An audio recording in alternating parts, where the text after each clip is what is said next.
I'm Greg DeRocher, and this is Chamber Web TV, focusing on election 2018 and the candidates for both Cambridge and Kitchener South Hespeler. Here in our studio today is the candidate for the Progressive Conservative Party from the riding of Cambridge, Belinda Karahalios. How are you, my dear? Good. How are you, Greg? I'm wonderful. Good to see you. It's great to see you. And like I said, we've worked together in the past. I know. When I worked for the Kidney Foundation. Yeah. And I really appreciate the Chamber of Commerce and all that you do. The events that you hold have been really great for opening networks and for connecting other small businesses with one another. So thank you for that. Belinda, you know what just amazes me? I got to ask you this question right off the top. Yes. Why politics? Why politics? So politics is kind of in the blood. So my dad, he's from Trinidad, Yeah. and from as young as I can remember, it's always been be informed. Know what's going on in your country and be informed. So from very young, that was a conversation we always had. What was going on in Canada? What was going on in Ontario? What was going on in our city? So all three levels of government. And you know, when you're started at a young age, learning about things and knowing that it's important and that you need to get involved, it just kind of sticks with you. So from the time I was 18, the messaging from my dad was get involved. That's either financially or give up your time, and always vote.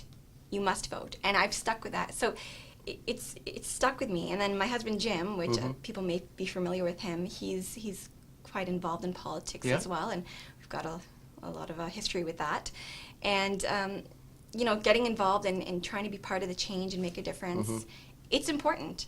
And so when the nomination meeting opened up again in Cambridge, I jumped right in. So, you know, we should probably, just so voters know who you are, Yes. give you an opportunity to tell us a little bit about Belinda, not about Jim. Yes. 'Cause I know Jim, You know known Jim. him for a long time. But I think the voters and we want to know about who is Belinda. Yes. So after university, I worked for a pharmaceutical company doing sales. I did that for a few years. I started off in the diabetes care division, and then I moved into general medicine. I worked a lot with general practitioners and specialists. From there, I moved into medical communications and medical education. So again, working with messaging and helping physicians and nurse practitioners get the accreditations that they're required every year. So building those educational units that they needed. And then my last stop before I became a mom was in the not-for-profit sector. So I mentioned the Kidney Foundation of Canada. So I started off in fundraising there, and then I moved on to the Programs and Public Policy Department, where I did a lot of patient advocacy, which was fantastic. I got to work really closely with patients and the renal social workers, and as well as with the nephrologists. And so you kind of get a different idea of what, you know, both sides of the story. So you hear about the challenges that our physicians are dealing with and the nurses, but you also see the allied healthcare professionals and the patients, the challenges they face. So that was a really great experience at the foundation doing that. I did some information and support for them as well, so providing patient support and referral services. And then I worked for their kidney care division as well. That was primarily in Waterloo region. And again, that was just a method of promoting the program and trying to encourage people, you know, to donate to the foundation. So you have that kids? way. I have one little boy. His name is good. Victor. He just turned 2. Oh, wow. Yeah, he's sweet. He's very busy. It's definitely the hardest job that I've ever had, but the most rewarding. And so if he could understand what's going on right now, would he say, "Mom, go get him"? Oh, absolutely. Would he? Yeah, he comes to the campaign office. You know, we're a very family-friendly campaign, and he comes into the campaign office. He's gone canvassing, and he loves it there. And he's interacting with people, and I think it lightens the mood too. Like, politics shouldn't always just be serious.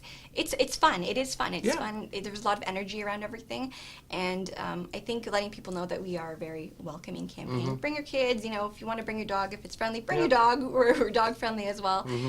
Yeah, so it's been a positive experience for him so far as well. And of course, there's always the talk what was going on with the Cambridge nomination meeting, all that kind of stuff. But my understanding is your combatants in the nomination process are firmly behind Belinda and making sure that you're going to hopefully get elected in the riding, I guess. Yes, they've been wonderful.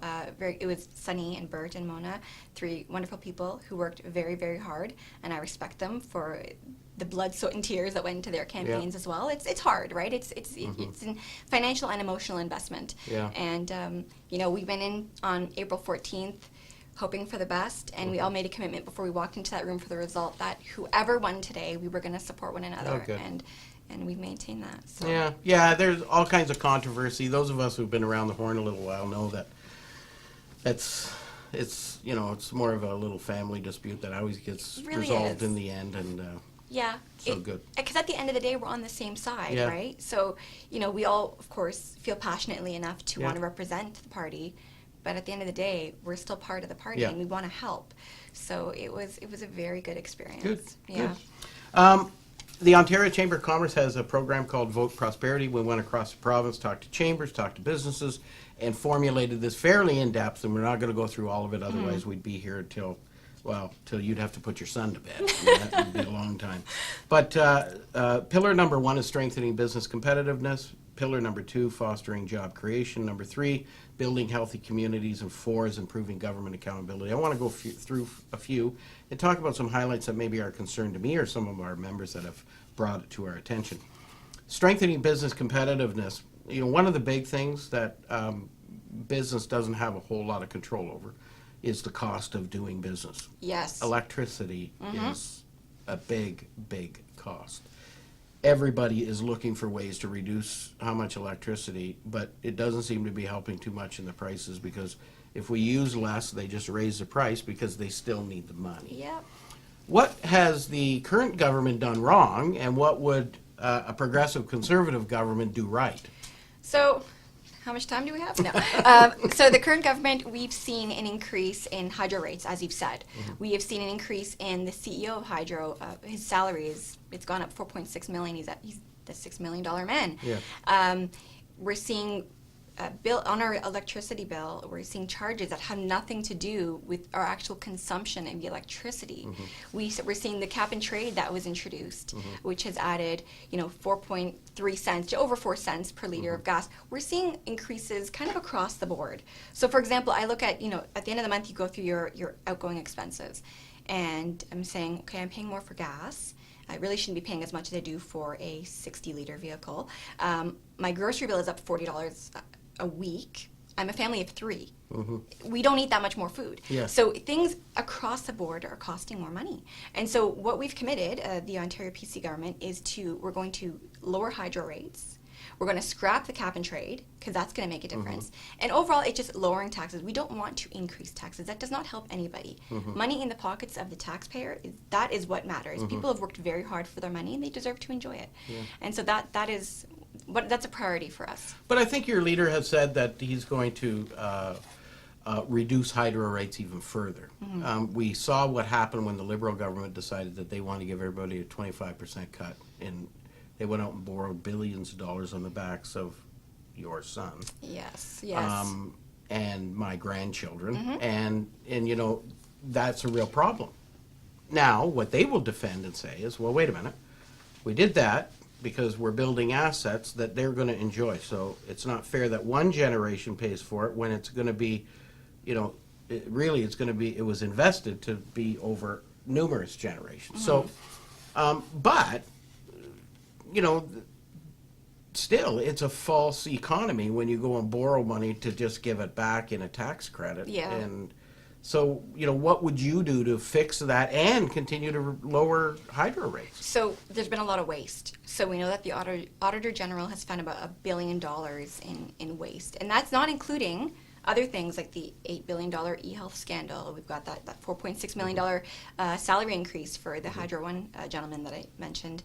We've got the smart meters. There were so many things that were waste. The gas plants, $1.3 billion. There's a lot of waste. So just that alone, there's a lot of money that we can use to put into other things like reducing hydro rates, like adding more money for healthcare supports. There's a lot of things that can be done when you're not just throwing money away. Yeah. So you're pretty confident that you'll still be able to deal with that and give some more relief. Yes, I am. One thing that business needs a little relief on is government's continual attack on them.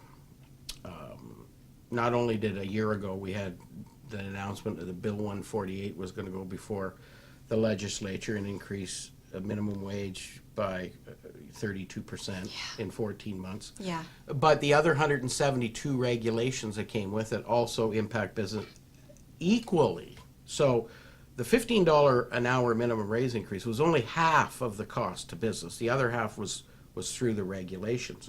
The red tape. Kathleen Wynne says, to Doug Ford, cannot reduce government expenditures by 6% without cutting 20,000 nurses and 20,000 teachers. And yet she expected that government or business could take on an additional 32% increase in costs and not lay anybody off, because she called them bullies when they did. Oh, nice. What will a Ford administration and a progressive conservative government in Ontario do to help business that's been, and some of these things you can't turn around. You can't turn the clock back on the minimum wage now. No. It's going to be at $14 an hour, even if you say, well, we're not going to go the extra dollar. It still is a sizable increase in impact to business. Yes. What will you do to help business go forward? So there's been talks about tax cuts. That's the only cut we're going to talk about. We're not talking about cutting jobs. It's funny that the liberal propaganda machine is like, the conservatives are going to cut jobs and cut this. Yeah. We've never said that. The only thing we want to cut is the fat, the waste, Yes. right? And cutting taxes is one of them. I've spoken to local business owners here in Cambridge, specifically in downtown Galt, and they've said, my rent might be $700 a month, and then my taxes are $900 a month. And so you're thinking, that's crazy. Like, these people are trying to make a living. They're trying to bring money into our city. They're trying to help, create local jobs. Yeah. We want to support local. And they're struggling. Yes. Like, look at downtown Preston, downtown Galt. We're seeing doors closed. Like, that's not good. And it's because people are struggling. It's not that people don't want to succeed or want to start. They do, but there's not enough support, and we want to provide support. I'm a big fan of local business. Like, if I see, the local restaurants, I'm supporting the local guys. I want to see them succeed. And so we're going to be lowering taxes for small businesses. And again, going back to that cap and trade, I think that's going to help too. Lowering hydro rates, like you said, so we're not spending tons of cash just to turn the lights on. I think those things are going to help. And with regards to the minimum wage, we do support, people being paid fairly, right? Of course. Like you said, you can't go back. So it's not about not realizing people's worth and having them get paid a fair wage, but it's implementation, right? You can't just rush into things. Yeah. And it needs to be done in such a way that's going to not put a burden on these small businesses, especially because what good is increased minimum wage if there's less jobs to take on? Well, exactly. So, you got to put, I think more thought had needed to go into it. And I think that, PC government is a little more level-headed in that regard. And, it's not the role of government to create jobs, right? The role of government is to create an environment to foster job growth and job creation. And that's what we want to do. Yeah. Good. Very good, I guess. Certainly some of, a lot of the businesses are there's lots of business anxiety around Bill 148. And again, the $15 minimum wage thing wasn't as big an issue. There are very few companies that pay $15 an hour. Some of them were worried about the compression. So if they're currently paying $15 an hour and now everybody's at 15, how much is the $15 an hour person going to get? But that was maybe easy to handle, that part, if you got given enough time. If you were given 3 or 5 years, we're going to get to that level, business would say, well, okay, I can budget for that. Yes. These other regulations, the 48-hour shift cancellation, how can a business that's weather dependent schedule 48 hours in advance? The owner of the business, the owner of the car wash around the corner from us, has to be a better meteorologist than the best meteorologist in the world. It's true. Because a meteorologist can't forecast 48 hours with accuracy. Yep. So, all of a sudden now that gentleman will have to pay 3 hours. If he can't cancel it 48 hours in advance, he would have to pay 3 hours labor, and that would cost him $200,000 a year. And it's cyclical, right? Yeah. So it's affecting the business, which means they're going to raise the prices, which is going to affect people like you Yeah. and me who want to help the business. Yeah. And it's constant, it's spending more. Yeah. We're getting less, but we're spending more. Yeah. It's got to stop. I think you're exactly right.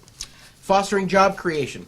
We have a system in Ontario that seems to get mismatched.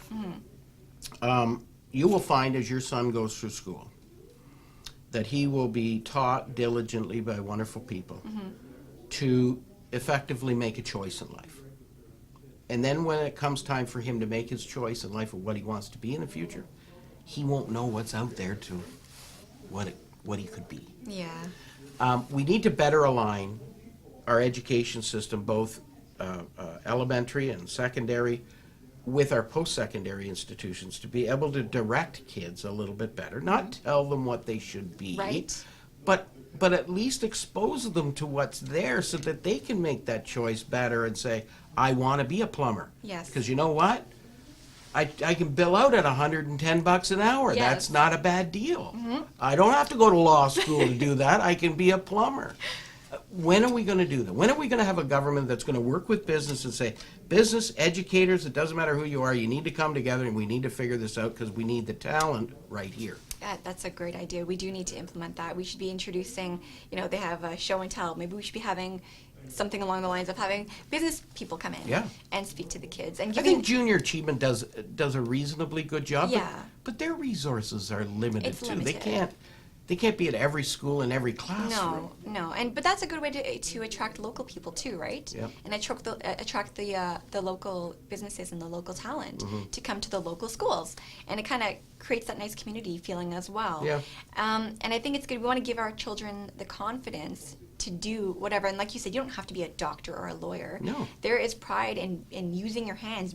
Auto mechanics, plumbers, electricians, welders, they do very well, and they're Yes. very much needed. Yeah. And like you said, we need to let them know that there's tons of things out there for them to do, and like the arts too. Like there's tons of options out there for them. Absolutely, yeah. Performing arts, Yes. giving them that experience and that skill or that knowledge of saying, Yes. what can I do in performing arts? What could I be? Yes. It's not just about being on stage. It could be working the lights and Exactly. but those are skilled trades today. Those are skilled trades. And oftentimes unionized jobs within the arts and culture community. But years ago, Belinda, I went to the school boards and I said, look, Chamber would like to have an opportunity, 15 minutes at your grade 8 night. And you maybe remember grade 8 nights when mom and dad take you to the high school you're going to go to next year. Yep. You sit in an auditorium with all your peers from all different schools, and they tell you what high school's going to be like. Here's what to expect. We wanted 15 minutes. And all we wanted the 15 minutes for was not to talk to the kids. We wanted to talk to mom and dad and say, you know what?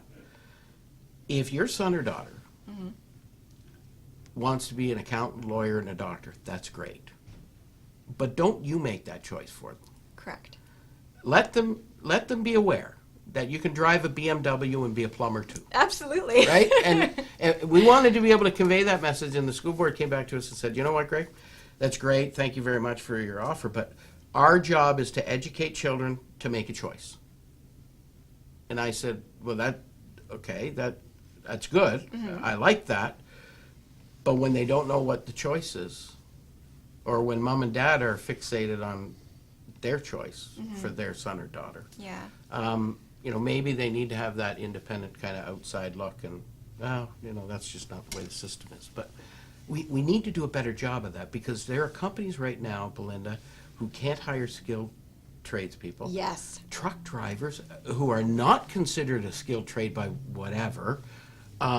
You can, right now, a local trucking company I spoke to not long ago would hire 36 drivers today.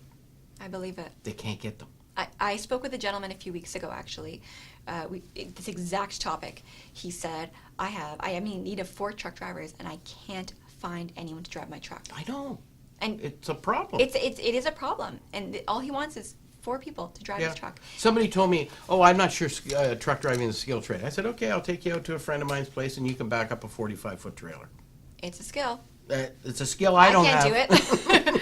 You should see at our campaign office, it is such a narrow laneway. Yeah. And these guys, they do it. I couldn't do it. They do it. I know, it's just unbelievable. But we need to do a better job of that. And, we are competing largely from a business and a job perspective with the U.S., who are reducing their taxes. Yes. And their unemployment rates in the U.S., I just heard the other day, are in the 3% mark. It's ridiculously low. Wow. So they're going to be looking to foreign jurisdictions to steal people as well. Yep. And we don't want to be one of those jurisdictions No, to be stealing, we losing don't. people to.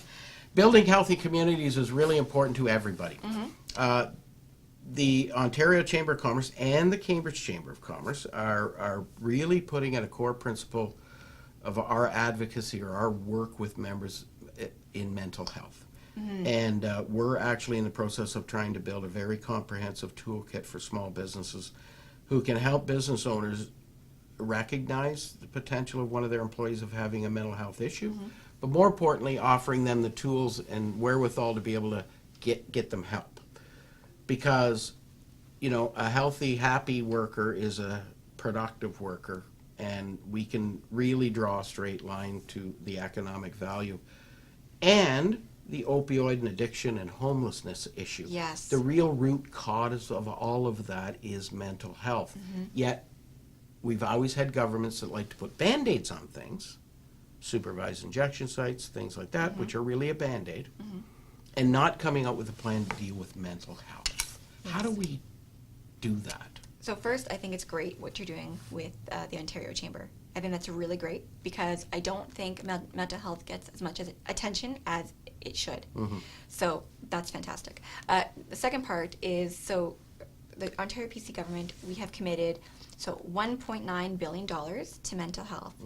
That's going to be matched federally, so you're looking at a total investment of $3.8 billion dollars, billion dollars.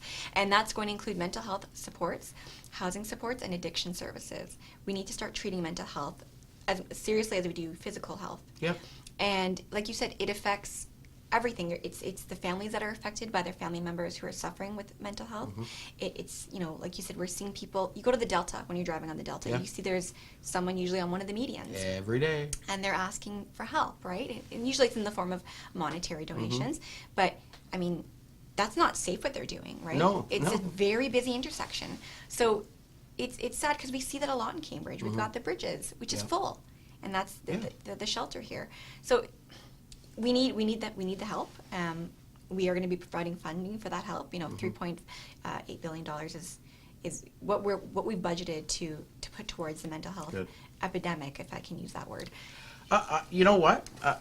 I would absolutely agree with you, and I think it transposes all the way down. We've got, you know, we're talking about the opioid problem and drug use in our communities and needles all over the place. But you know, they're mental health issues. It is. And you know, I feel bad in my own mind of saying, you know, if we didn't years ago, if we didn't ignore mental health like we did as a disease and as a problem, you know, and had done something about it, we might not see those problems we're having today. Yeah, it's unfortunate, and it's quite sad because it's become such a big issue. Yeah.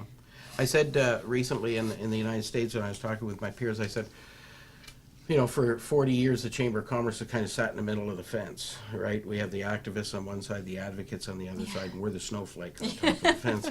Because what we've always said is all these issues coming in our community, we say, it's not a business issue. Right. But the fact of the matter is everything is a business issue. Yes. Because everything takes a business transaction in order to generate money so that government can spend it, people can spend it, we can turn on lights and have all kinds of things happen. So everything is a business issue, and I think it's long past time that Chambers of Commerce say, no, we've got to be, we can't rely on other people to lift up and carry the banner. We have to be carrying the banner. So we're going to be working very, very hard on these angles as well. That's wonderful. Yeah. Improving government accountability, I know you're all over this. Yes, that is one of our pillars. I know, Yes. Of course. Yes. It's probably the biggest, fattest, roundest pillar. Yes. But the Auditor General, is she right or is the government right? So give me some clarity on that when you say she's right or the government's Well, for the right. last number of years, the Auditor General has not been too kind to this government. And by the way, she was appointed by Dalton McGuinty. Right, that I know. So, and she comes out with her report every December, and I look forward to seeing that report because from my perspective as a taxpayer, and especially with the Chamber of Commerce and representing business, it's important that I understand whether or not the government has given us good, fair value for its money. Yes. And that's the Auditor General's responsibility. She comes out and says, the accounting practices that the provincial government has used to deal with the indebtedness for the hydro. So I think it amounts to about $20 billion that they borrowed to reduce rates by 25%. They buried that in, and I shouldn't say buried because it sounds illegal, but because it's not illegal. But they Right. put that on the hydros file. Now hydro is mostly privately owned, okay, or publicly owned, but out of the government sphere. So there's no transparency with what's going on behind the scenes on Hydro One. But they buried that cost in there and didn't show it as a debt to the government. So it made their books look like they had a surplus. There wasn't any more deficit added to this year's, and the Auditor General's come out and really said, no, there's about $11 billion worth of deficit, not a surplus, and it's because of this. Now, every single accountant in the country that the government talked to said, no, we agree with the government. And the only reason they agree with them is, it is legal to do what they did. Right. What the Auditor General is saying, I agree, it's legal to do what they did, it's just not appropriate. They Yes. should have really, because it's a taxpayer's debt. Yes. It's not Hydro One's debt, it's taxpayers' Yep. debt. We're going to foot the bill. So, do you not agree that it should be, you agree with the Auditor General that it should be shown in the government book? Yep, I agree with her. Yeah, I do. Why is it the government goes to the great extent and expense, because the Auditor General's office is not like two people, it's a team of individuals. Yes. Millions of dollars worth of cost to the taxpayer. But they seem to ignore the recommendations that come up. They seem to ignore the criticism. I want to be nice in my response. I'm baiting you. As you I well know, and I want to stay kind in my response. Okay. So, politics is can be ugly, and I think at the end of the day, they want to be reelected, and so things may be worded or kind of played out to look a certain way to be more favorable, Okay. and I'm going to leave it at that. Okay. Yeah. But you do think that the government should listen to the Auditor General? Yes, I do. Like, when she comes out, or he, doesn't matter who it is in place, they're there to advise the government and to make suggestions, to say, here's where I think you went wrong, and here's where Yeah. you should correct things. When she comes out and says, things like she said in the past, like, it's been ridiculous, like she's used some language that I didn't think an Auditor General would use in a report. I would think that that a government should step back and say, hey, we're not the be all and end all here. We have that person in place to advise us. We should be taking some of the advice. Maybe not all of it, but certainly taking what she says seriously. I think they should, and Yeah. I'm surprised that they haven't. Yeah. And knowing what I Well, know about, They hired Don Drummond a number of years ago. Dalton McGuinty did, paid him $1 million to do the Drummond report, yes, to talk about how we won't become Greece. And I think there were, I can't remember now, 64 or 164 recommendations, something like that. And about 10% of them the government adopted. And Don Drummond said you have to adopt all of them. yeah, And if you don't, if you leave one of them out, then you have to replace it with another one of equal value. Otherwise, the province is doomed economically. can't run a business like that, can I you? know, no. Well, if your accountant came to you and said, okay, Belinda, I'm auditing your books, I'm making some recommendations, here's what you got to do to make things meet, and you say, well, I'm not going to do those 8 things. No, I trust him. That's his job. I think you kind of have to. I don't trust you? him. Anyway, well, that'll be for another day, I'm sure. Term limits, we talked a little bit before we went Yes. on here, but, I think from my perspective, I guess I do support term limits, but I'd rather elect people that understand clearly when their own best before date is behind them. Yes. So they know when to step aside. It seems that politicians today go into it thinking it's a career. Yes. Is politics a career? I guess it depends who you ask, right? Some people go in and they have something that they want to get done, and their goal is whatever, X, right? And they get it done, and okay, I'm done my job, and they feel like they can pass the torch, so to speak, to the next person. Right. And then there are others who are in it for the long haul. I'm not saying one is better than the other, because maybe the person who's in it for the long haul, maybe what they're in it for is different than Yeah. the other individual. But I do think that in some cases, you're right, that change is good and having a fresh perspective is good. And if there would be a way to have the person leaving the position to help do some counseling and some, give advice. Transfer of knowledge, Transfer of knowledge Yeah. to the new person coming in. That would make for a really strong, I think, government as Yeah, well. I'm sure it wouldn't take you too long. You could sit there, I could give you probably less than 30 seconds to think of politicians that you know who've been around a little too long. Yes, well, we mentioned one. They're not. That person's not local, so I feel Yes, safe in saying yes, it. So, But sometimes they're just around too long. yes, And you got to kind of know it was never intended to be a career. and there's always the fear of complacency, right? You get Yeah. too comfortable, and then you kind of just let things go, and Yeah. you don't. I don't think you want that in government. You want someone who's gonna get it, Right. right? You want a dog on a bone, so to speak, Yeah, right? You want exactly. to make sure that they've got the energy and the passion and the drive to get things done, because we don't want to be sitting on our laurels and I not know, getting anything forever done. and ever and ever. Yeah. Maybe that's good commentary then. Maybe what you say if you had say 3 term limits, and a person comes in with a lot of great ideas, they'd only have like 12 years. So they better get it done in 12 years, otherwise they were failure. Well, 12 years is a long time. I And know. we've got the I current know. government in for 15 years, right? So, Especially when most politicians don't get into it till they're about 45 or Yeah, so, that's and then true, they're getting to my age where they think about the sunsets coming up closer. Anyway, think technology is at the point now where government can officially put up something in a more permanent fashion to reach out to the constituents. You can get elected with 38 or 39% of the popular vote, but once you're elected as a government, you're representing everybody. yes. I think it's really important that governments start making decisions once they're in that are really representative of 50% or more of the population. Do you think we got technology down yet where we could actually go out there, maybe not handcuff politicians to Right. making those decisions, but certainly technology's got to be advanced enough that we could have something formal where you could get regular feedback. I think to a certain degree, yes. I haven't seen it yet, but I'm Yeah. sure that technology is out there. And I think what you're saying I agree with. Once you're elected, you're accountable to everyone, right? Yeah. Everyone has become your Absolutely. boss, right? And we should be listening to that, to Yeah. the majority of those people, what they want, because that's what we should be doing as government, right? You're listening to the Yeah. people and making sure that you're doing what the majority of those people want you to do. Yeah. We always hear the media talk about, say, well, so-and-so's talking to their base. And I understand that they all have to talk to their base, but, what bothers me is all the decisions are made on their base. That 39% that got them elected. Yeah.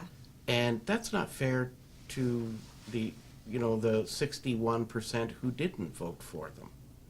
And I think that brings fairness and equity to the people, too, when a government truly listens to the majority. Yeah, I agree with that. Because when you're listening to that 39% base, maybe that's why things like mental health slipped into the cracks, right? Well, sure. Because maybe that wasn't a priority for them. Yep. So, yeah. Well, might have been. But we could go down that rabbit hole. We only too. have so much time Yes, today, right? exactly. And Belinda, I want to give you an opportunity to talk directly to the Cambridge voters and tell them why they should vote for Belinda. For me, well, I'm going to look at the camera. Yes, If that's okay. okay. So, Cambridge needs change. Ontario needs change. And as a Cambridge resident, I see how we're suffering. The SO on Bishop Street, gas was at $1.37 today. $1.37. We don't want to see that anymore. We want to see a reduction in gas prices. We want to see a reduction in hydro prices. We want to see supports for small businesses in Cambridge, and that's what we promised to bring to you. So a vote for me is a vote for change, and I hope I can count on you for your support. Well, there you've heard it from Belinda Karahalios and the Progressive Conservative candidate for the riding of Cambridge. We hope the videos help you make an informed decision on June the 7th. We encourage you to reach out, talk to the candidates, and ask the questions on the issues that affect you most. But please, on June the 7th, please vote. I'm Greg DeRocher for the Cambridge Chamber of Commerce. Thanks for watching. Belinda. Thank you, Greg, Wonderful. so Thank much.